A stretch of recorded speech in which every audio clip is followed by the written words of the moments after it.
গভীর জঙ্গলে এক নবজাতক সিংহ শাবকের জন্ম হলো, কিন্তু ভাগ্যের নির্মম পরিহাসে প্রসবের পরপরই তার মা মারা গেল।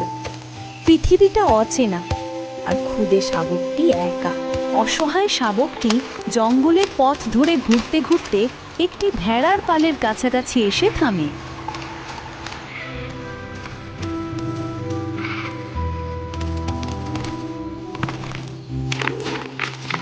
আহারে, কি মিষ্টি কিন্তু একা।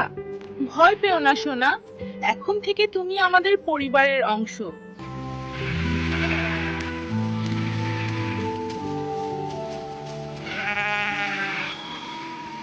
দিন যায়, মাস যায়, সেই ছোট্ট শাবকটি ভেড়াদের সাথেই বড় হতে লাগলো। সে ভেড়ার মতোই চলাফেরা করতে, ভাবতে, আর অদ্ভুতভাবে ভেড়ার মতোই ঘাস খেতে শিখল।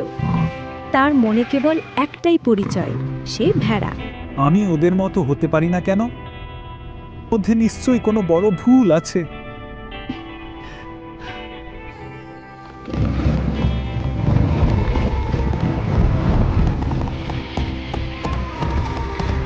একটা সিংহ ভেড়ার মতো পালাচ্ছে।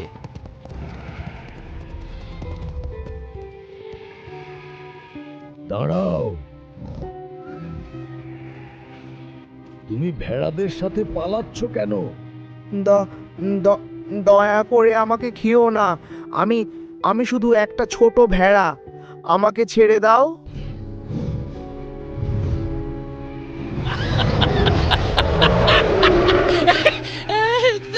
কি বললে? তুমি ভেড়া নও, তুমি আমার মতো একটা সিংহ না। না, আমি ভেড়া, আমি ভেড়া। এই, এবার নদীর জলে ভালো করে তোমার চেহারাটা দেখো।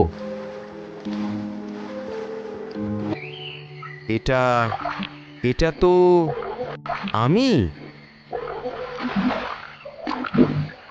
আমি ভেড়া নই, আমি সিংহ।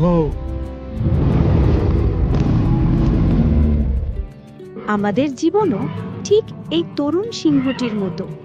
অনেক সময় আমরা আমাদের আসল সম্ভাবনা সম্পর্কে অজ্ঞ থাকি, কারণ আমরা কেবল আমাদের চারপাশের পরিবেশ থেকে পাওয়া সীমাবদ্ধ বিশ্বাসগুলোর মধ্যে নিজেদের আটকে রাখি।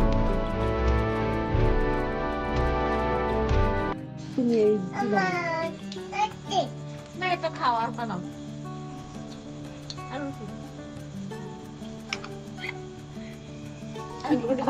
একটু